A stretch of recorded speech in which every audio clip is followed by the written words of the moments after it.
Le jeudi 20 février 2025 restera une date gravée dans la mémoire de l'équipe féminine des Panthères du Gabon au stade de la Rénovation de Franceville. Et oui, les Panthères gabonaises ont offert un véritable one-man show, sauf que le spectacle ne faisait pas du tout rire. Au contraire, les supporters gabonais pouvaient casser la pauvre boutique de Mamadou tellement ils étaient en colère. Face aux redoutables aigles dames du Mali, c'était un festival de buts. Un but par-ci, un but par-là. On avait presque le vertige avec tous ces buts. 6 au total, qui ont laissé les supporters gabonais médusés. Dès le coup d'envoi, les Maliennes ont décidé de mettre le feu aux poudres, faisant virevolter le ballon dans tous les sens. Les Gabonaises n'y voyaient que du feu. À la mi-temps, c'était déjà le drame. 5-0, un score qui ressemblait déjà à une commande de NAC de 20 000 avec un loco de 10 000. Ah, que c'est si bon. Désolé, tous ces buts nous ont donné faim. Poursuivons. La défense gabonaise, quant à elle, semblait avoir pris un casier de régable tellement elle était incapable de contenir les assauts incessants de leurs adversaires qui ne manquaient jamais une occasion de transformer le terrain en piste de danse. On s'y croyait même à un mariage malien. Bref, chut, on n'en dit pas plus. Pour couronner le tout, la préparation des Panthères fut digne d'un numéro d'improvisation. Peut-être que cela était certainement dû aux coupures de Libreville ou encore de l'intérieur du pays.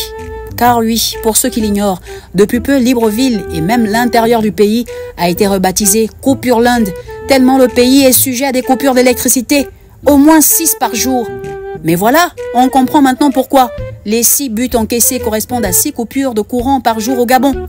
C'était donc ça, c'était un hommage, on comprend, merci. Mais certains Gabonais pensent aussi qu'elles n'ont pas été assez préparées pour la CAN. Ce qui n'est pas totalement faux, car sans championnat national depuis 3 ans et donc sans quelques matchs amicaux pour s'échauffer, la sélection aurait peut-être été alignée sur un coup de tête avec une liste des joueuses dévoilée seulement la veille du match.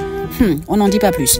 Mais dans ce cas, il aurait peut-être fallu prendre Créole comme attaquante, Chanel en défense, Ariel T comme gardienne, Odester au poste d'avant latéral et Espoir la Tigresse en milieu central. On aurait peut-être eu la chance, ou encore plus de chance de divertir les supporters et les convertir peut-être en fantastique. Le feu, le feu, le feu, à bam à bam. Bref, cette humiliation en série devrait alerter Pierre-Alain Mungangui et son comité exécutif qui se demandent sans doute s'il ne serait pas temps d'ajouter un peu plus de rigueur ou au moins quelques matchs d'entraînement au programme des équipes féminines gabonaises. En attendant, le spectacle restera gravé dans les annales du football gabonais. Mesdames, c'est interdit de pleurer. Il est temps de se mettre au travail. Détendez-vous, ce n'était que la voix comique.